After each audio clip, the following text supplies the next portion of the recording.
Radio Infinita, idioma universal, con el auspicio de BCI Corporate and Investment Banking, presentan Mirada Financiera. La periodista Andrea Rivera analiza los principales hechos que mueven a los mercados financieros de Chile y el mundo.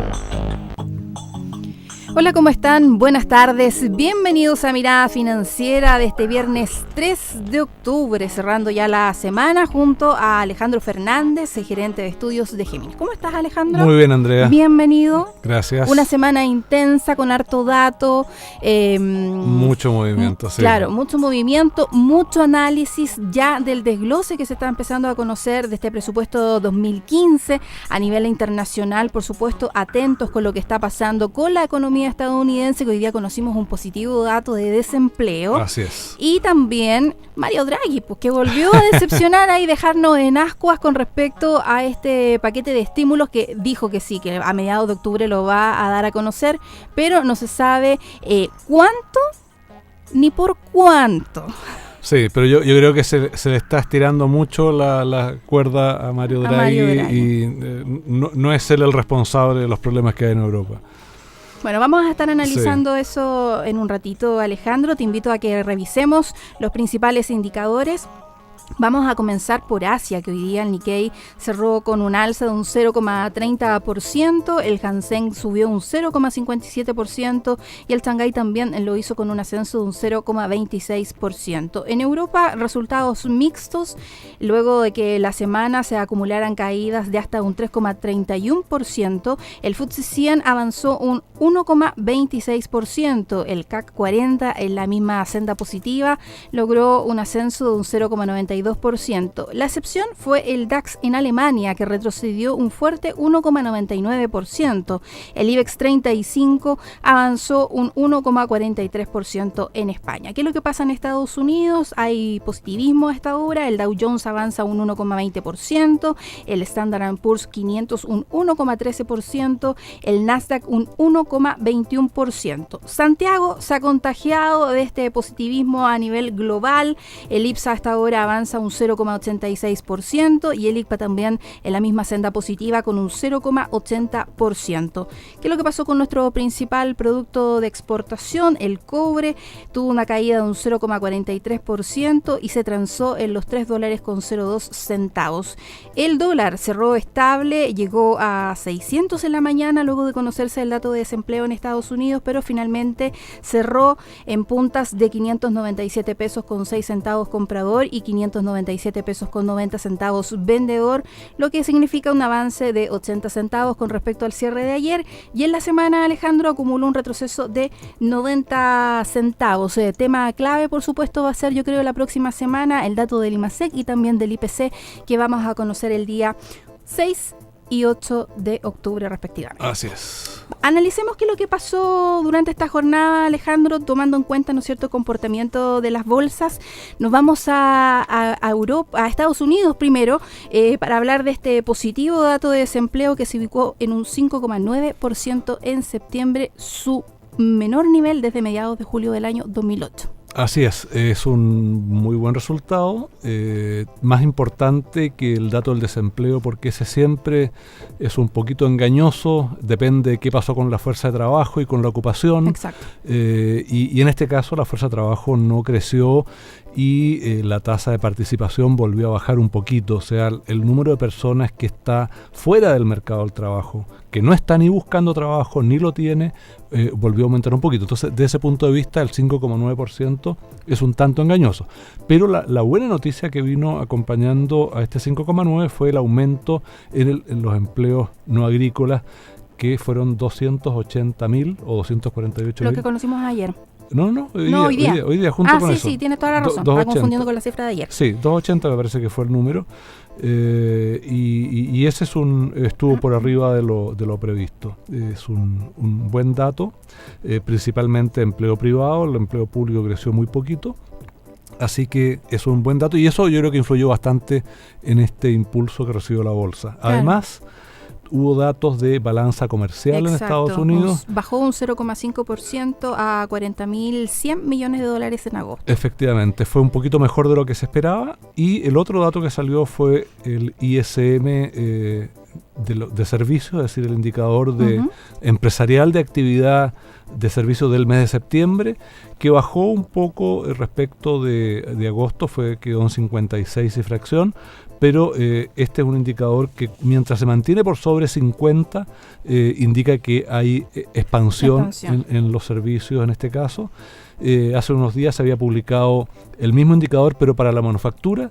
También había bajado un poquito respecto de agosto, que había sido un nivel muy bueno, el de agosto, pero de todas maneras muy por arriba del 50, y por lo tanto anticipando que tanto los servicios como la manufactura se van a seguir expandiendo en Estados Unidos en los próximos meses. Son positivas cifras para la economía estadounidense, también a la espera de cuándo, ¿no es cierto?, se anuncie ya esta alza de las tasas. Janet Yellen ha sido bastante prudente en esperar, ¿no es cierto?, en decir que este programa va a seguir por un tiempo considerable hasta que las cifras de crecimiento económico no digan otra cosa. Por ahí leía a alguien que decía que la Fed estaba estancada en la retroalimentación de los mercados financieros y que le está costando salir un poquitito de ella. Bueno, sí, yo creo que hay una cierta cautela, sobre todo después de lo que ha sucedido en ocasiones anteriores. El año pasado, ¿te acuerdas cuando se anunció que podía venir el fin del tapering? Exacto. Hubo un caos ahí. ¿De cómo iba a reaccionar este enfermo cuando se le empezara a quitar la medicina? Claro. Finalmente, cuando se anunció, no pasó nada. La cosa ha ido bastante bien en ese sentido. Y claro, yo creo que el momento en que se produzca la primera alza de tasas puede que sea un poquito traumático, pero yo creo que falta bastante tiempo todavía. Yo creo que entre el segundo y el tercer trimestre del próximo año se va a producir esa primera alza, y yo creo que hay tiempo todavía para que la Reserva Federal prepare al mercado para recibir esa noticia y que no sea algo muy traumático. Por lo demás, no hay que olvidarse que la tasa hoy día está casi en cero, y que probablemente el próximo año, aunque suba varias veces, no va a terminar más allá del 1,5%.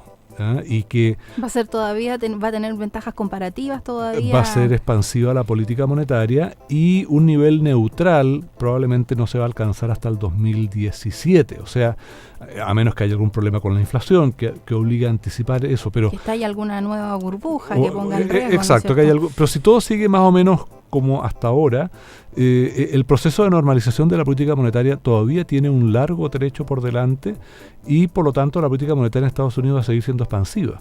Ahora, un tema que es bastante novedoso, bastante interesante, es el que tiene que ver con el fortalecimiento del dólar.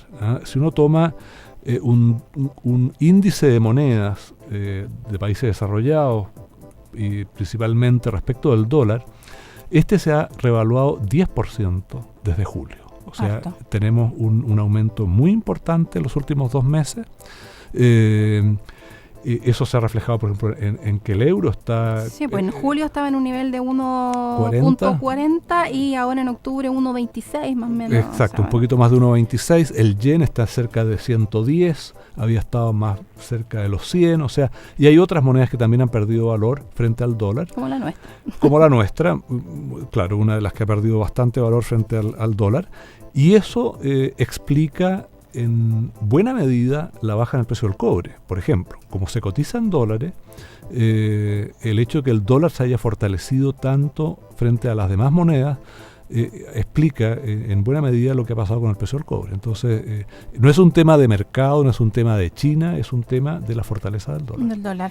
Y frente a ese escenario, Alejandro, ¿qué uno pudiese esperar, no es cierto? Porque hablamos de esta recuperación de la economía estadounidense, de cuándo, ¿no es cierto?, efectivamente se van a empezar ya a subir las tasas, pero ¿qué efectos podríamos tener, ¿no es cierto?, en economías también como la nuestra? Ya hemos visto, ¿no es cierto?, una fuga importante de dólares, ya los inversionistas no se están refugiando en países emergentes como el nuestro y se están prefiriendo apostar por economías como precisamente la de Estados Unidos. Sí, ahora yo creo que esa salida de capitales desde América Latina en particular y de los países emergentes en general, yo creo que tiene que ver en parte con estas buenas perspectivas de Estados Unidos, pero tiene que ver también con que en los países emergentes han aparecido algunos problemas. O sea, en varios casos se ha ocupado la capacidad instalada, la capacidad ociosa que había y que permitió un crecimiento rápido desde el año 2009, el año de la crisis internacional, el año de la recesión en muchos países.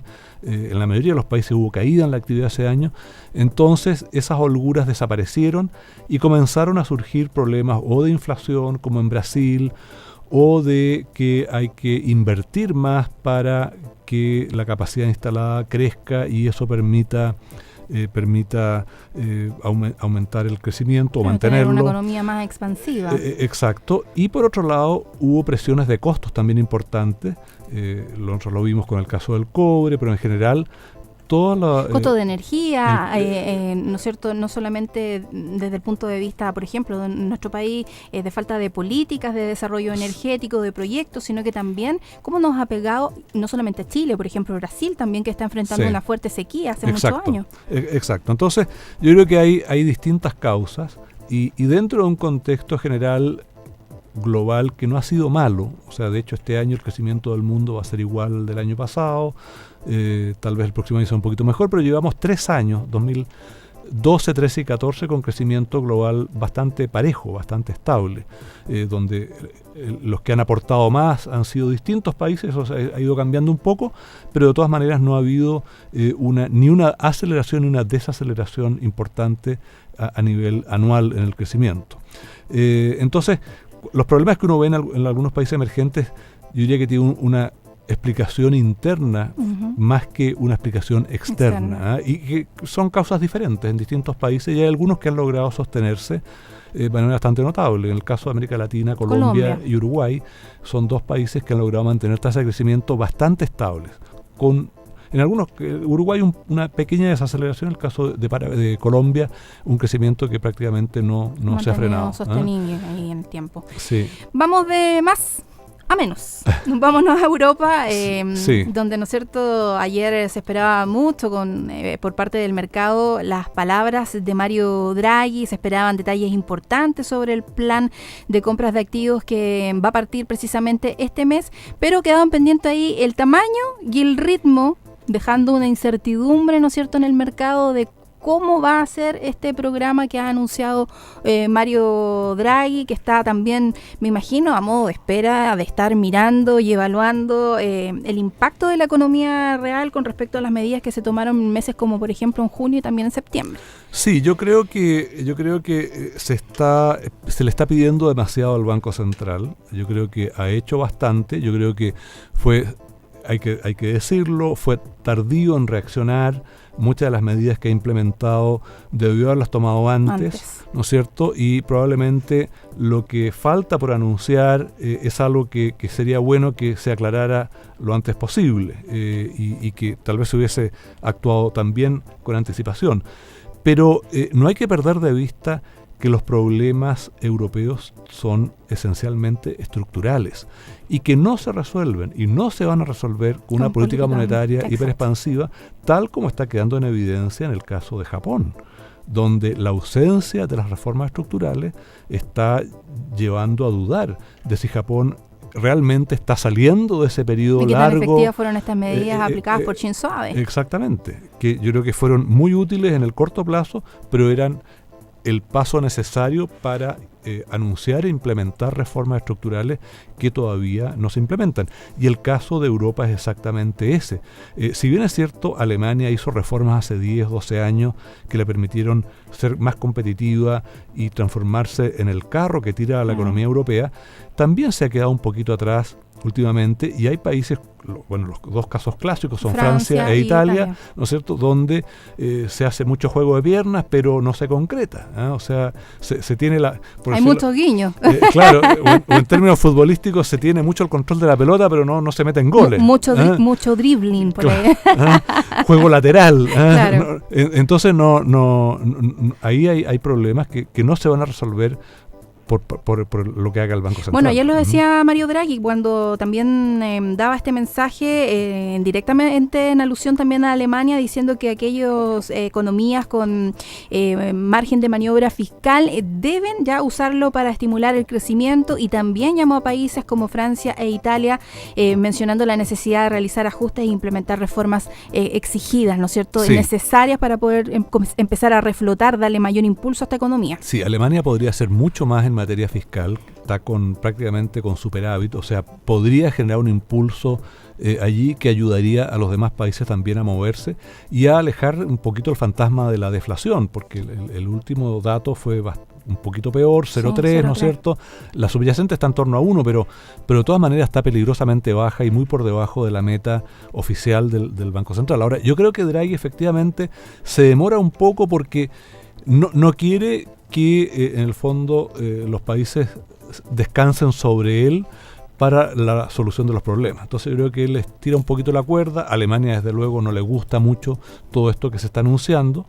Entonces yo creo que hace falta que los países se pongan serios de una vez y hagan las cosas que tienen que hacer. Ahora, el dato que salió hoy día de ventas del comercio minorista fue bastante bueno. Sí. Mucho mejor de lo esperado, en realidad. Fue 1,2 respecto de julio para la eurozona y 1,4 en julio había caído un 0,4. En julio había caído, sí. Y en la Unión Europea 1,4% de aumento. En 12 meses 2,5% en la Unión Europea, que es la cifra más alta en varios años. O sea, fue un número bueno. Ahora, para que eso se mantenga se requiere que se hagan más cosas. Exacto, hay que ser valiente en los cambios.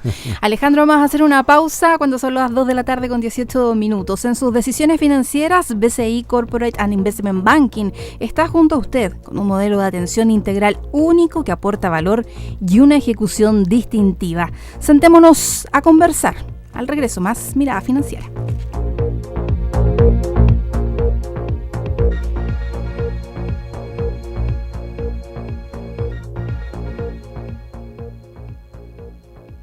BCI Corporate and Investment Banking, un socio estratégico con un modelo de atención integral único y un banquero de relación que le entregará las mejores soluciones ante desafíos complejos, avalado por un banco con más de 75 años de experiencia en el mercado. BCI Corporate and Investment Banking. Sentémonos a conversar.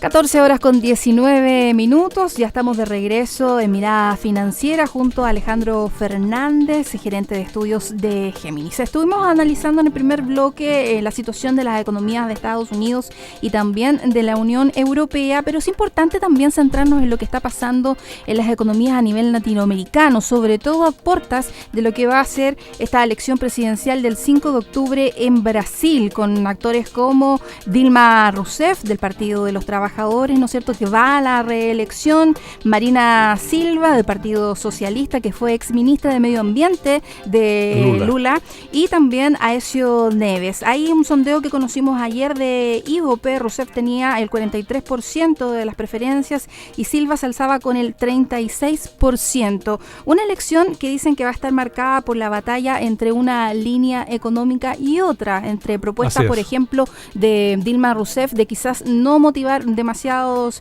cambios en su política económica, centrada, ¿no es cierto?, en un gasto fiscal bastante fuerte, pero también atravesada por el tema de corrupción en Petrobras y también por el mal manejo de la inflación, que ya ha superado el 6,5%. Así es. Bueno, hoy día lo que está claro es que Dilma Rousseff logró apagar el incendio que le había generado Marina Silva luego del fallecimiento de Eduardo Campos. Cuando su avioneta se estrelló y fue reemplazado por Marina Silva.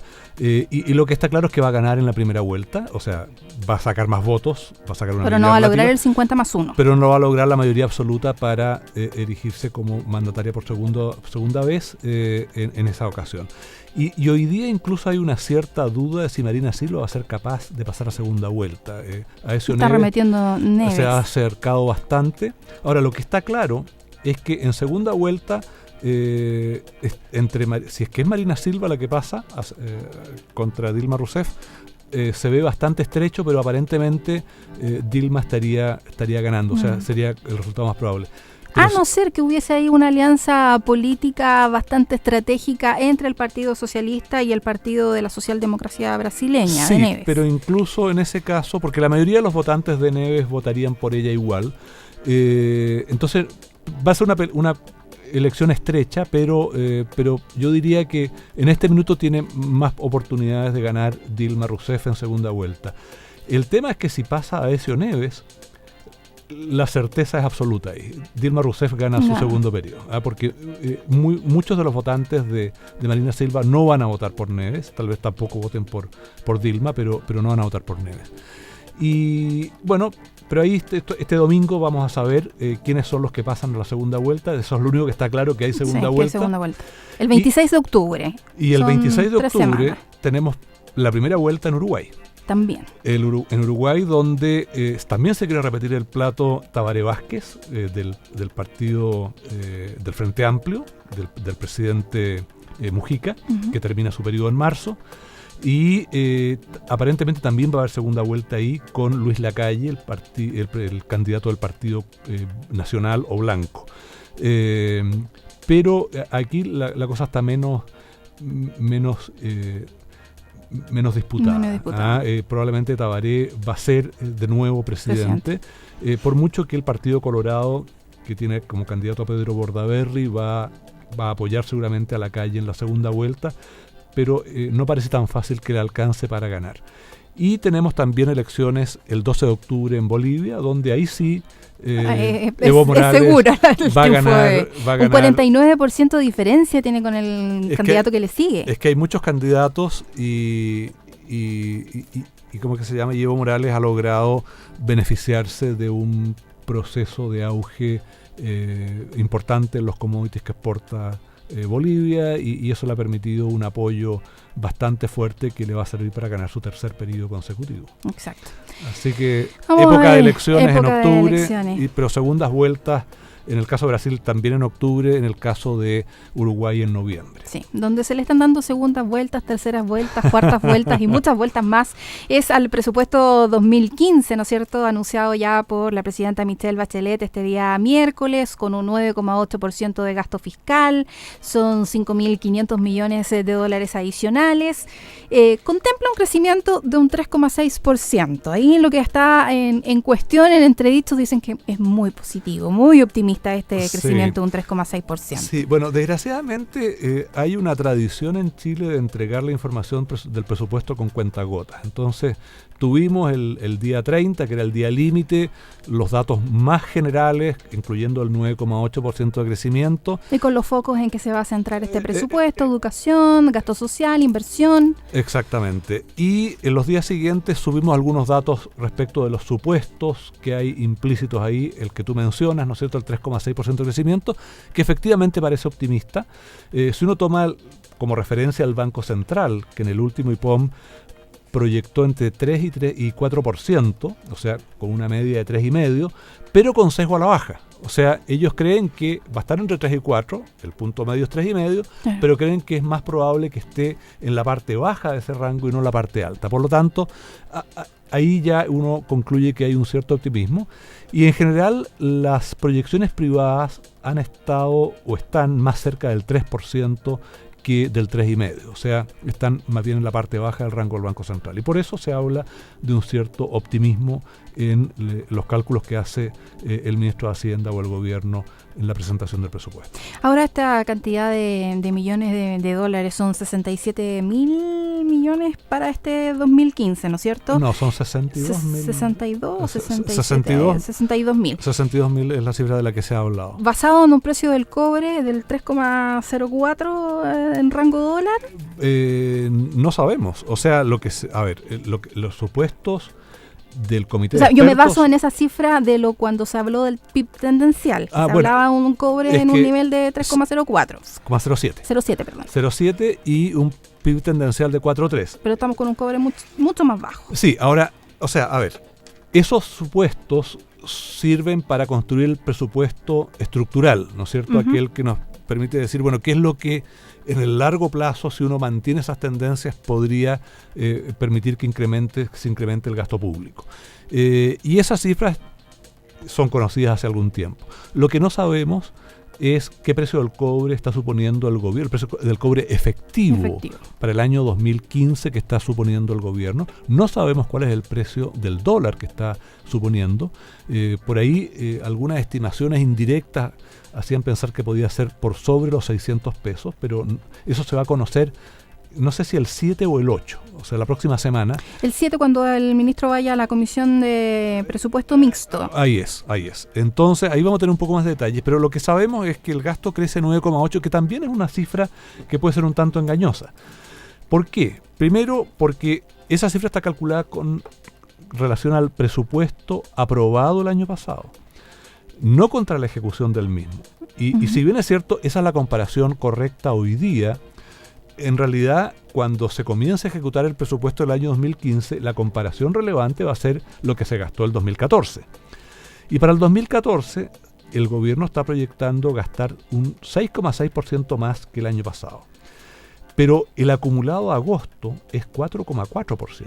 O sea, en los 4 meses que faltan del año, el gasto público tendría que crecer a razón de, en promedio, del orden de 11% para que se pueda ejecutar el presupuesto completo. O sea, me da la impresión de que es difícil ejecutar el presupuesto completo. Y por lo tanto, hay dos cosas ahí. Uno, que si la ejecución es menor a la que quiere el gobierno para este año, entonces el crecimiento del gasto público el próximo año sería más de 9,8%. Pero a su vez, está el hecho de que también hay un aumento importante en la carga tributaria, producto de la reforma que se hizo. Y se habla de que se recaudaría del orden de 1 punto del PIB. Bueno, eso significa aumentar los ingresos fiscales entre 4 y 5%, pero que tiene un efecto de resta. O sea, como la gente va a tener menos plata para gastar, las empresas y quienes tengan que pagar más impuestos, entonces... Es el Estado el que está El Estado gasta más, pero el efecto neto no es ese 9,8% o ese más de 9,8%, así que se ejecuta menos del presupuesto total este año. Y dependiendo de dónde saque la plata la gente para pagar esos mayores impuestos, va a depender de si ese efecto está más cerca o más lejos del 9,8%. Me explico. Si es que todo sale del ahorro, entonces es 9,8%. Si todo sale de consumo, entonces estamos hablando de 4,5% o algo así. ¿Ah? Y cifras intermedias si es que sale parte del ahorro y parte del consumo. Entonces, desde ese punto de vista, el presupuesto no es tan expansivo como se dice. ¿Ah? Y por lo tanto, quienes están cifrando expectativas muy altas en que gracias a la política fiscal el crecimiento se acelere significativamente el próximo año, yo creo que están expuestos a cometer un error importante. El otro tema es el déficit estructural. ¿No es cierto? Se habló compromiso de llegar a un 0% de aquí al 2018. Exacto. Ahora, la cifra que dio el gobierno para el año 2015 es 1,1% del PIB. Este año se hablaba de 1%, pero yo creo que va a ser más alto. Finalmente, porque cuando se revisaron las cifras de este año, en julio, se hablaba de que la economía iba a crecer 3,2% este año. Bueno, hoy día está claro que si llega al 2% va a ser bueno. Entonces, eso significa que... Y además se revisó a la baja el crecimiento potencial. Por lo tanto, yo creo que puede que sea un poco más alto que el 1% el déficit estructural de este año. Pero 1,1% el próximo significa que entre el 2016 y el 2018 habría que bajar a 0, que es un ajuste bastante drástico. Ahora, en un escenario en que hay presiones por gastar que son bastante fuertes, en muchos ámbitos, no solo en la educación, también en salud, infraestructura, etcétera, me parece a mí que el gobierno cometió un error al comprometerse a equilibrar el presupuesto estructural al 2018. Creo que no era necesario hacer ese compromiso tan estricto. Si hubiese dicho, mire, al 2018 vamos a bajar el déficit a 0,5, por decir algo, por poner una cifra, creo que habría sido bastante más razonable, más fácil de cumplir, porque al final del día lo importante es que lo que se diga se cumpla. Entonces, si ahora se está diciendo 0 al 2018, y con lo que se está anunciando para el 2015, da la sensación de que va a ser muy difícil cumplirlo, llegar a esa meta. Entonces, eso genera una cierta incertidumbre, una cierta pérdida de credibilidad en la política fiscal. Y yo creo que eso es malo. Entonces, mejor habría sido decir, mire, por las razones que sea, no vamos a poder llegar y no tenemos ninguna obligación en realidad de llegar al 0 el 2018. Por lo tanto, nos comprometemos a llegar al 0,5 o al 0,7. Ujú.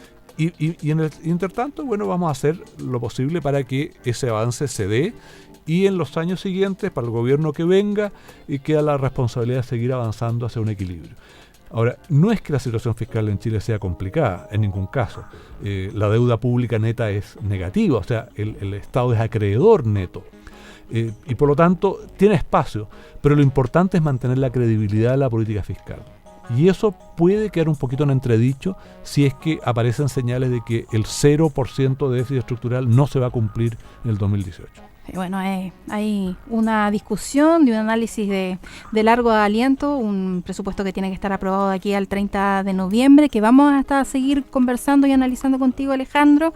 Vamos a volver sobre esto la próxima semana, yo creo, de todas maneras. La próxima semana, sí. Además, con el dato del IMASEC que vamos a conocer el 6. El lunes, el IPC, y el IPC el 8. El miércoles. Y remuneraciones creo que el martes. El mismo 8. No, o el mismo 8. Ya, sí, okay. El mismo 8. Así que hay harta cifra que comentar. Sí. Alejandro, te deseo un muy buen fin de semana. Gracias por acompañarme durante esta jornada. Muchas gracias, Andrea. Para ti también un muy buen fin de semana. Muchas gracias. Alejandro Fernández, gerente de estudios de Géminis, conversando, por supuesto, y acompañándonos aquí en Mirada Financiera. Ustedes que tengan un excelente fin de semana, disfruten, descansen, compartan en familia, que eso es lo importante. Nos reencontramos el próximo lunes a partir de las 14 horas en una nueva Mirada Financiera. Buenas tardes.